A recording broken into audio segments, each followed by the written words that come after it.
Thanks so much for that, Anushi. But Infosys will also be another one that we'll be watching out for on the back of the buyback that they've announced. Now, if you look at the buyback, there are three key numbers that you need to watch out for. It's an 18,000 crore buyback that you all know, 2.4% of equity change. That's the second key number. It's also the highest ever that the company has announced, almost 2x of the last two buybacks that they had done. As I mentioned, 2.4% of the equity will be exchanged at a price of about 1,800 per share, which is quite substantial to the current price of sub 1,500 rupees for Infosys.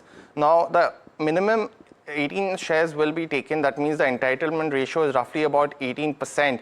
So if you have 100 shares, you can tender in 18 shares if you want to.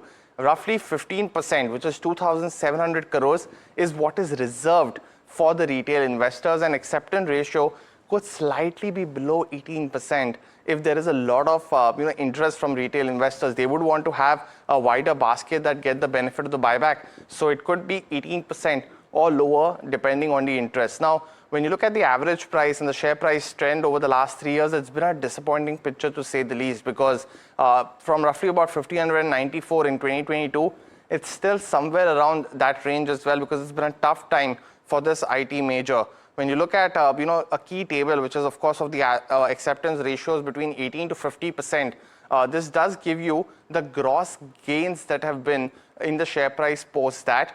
You also look at some gross gains that have highlighted over the years as well. So it's giving you a key picture of what could be the scenario. We are expecting 18% or below. So the first row becomes very important in this aspect.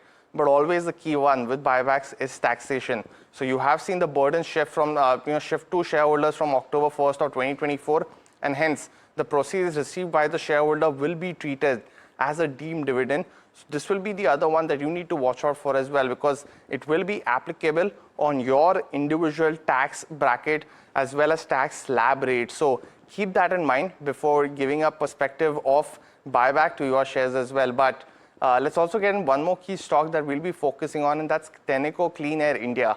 Now, it was a key IPO last week where it has an MNC parent as well, and we're bringing you the SWOT analysis. The subscription was strong for the company.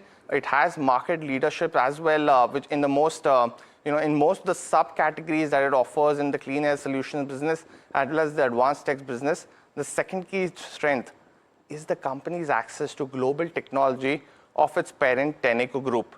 The weakness is that the IPO is largely an offer for sale, so no fresh issue in this particular IPO. And the next leg of capex, if any, because the utilization is already at 80%, will be done only through internal accruals. Opportunities are plenty for the company. Stricter emission norms, because they offer clean air solution products. It does take in the harmful NO2 gases and releases a better one in the environment. So that's why that will be a key opportunity once BS7 as well as the TREM 5 norms for tractors come in. The increasing share of exports from India to Southeast Asia as well as Europe will be the other one that we'll be watching out for. But finally, in terms of threat, it is that slowdown in the broader auto industry is the key deterrent to a lot of these auto ancillary players, and Tenneco will also be one of them.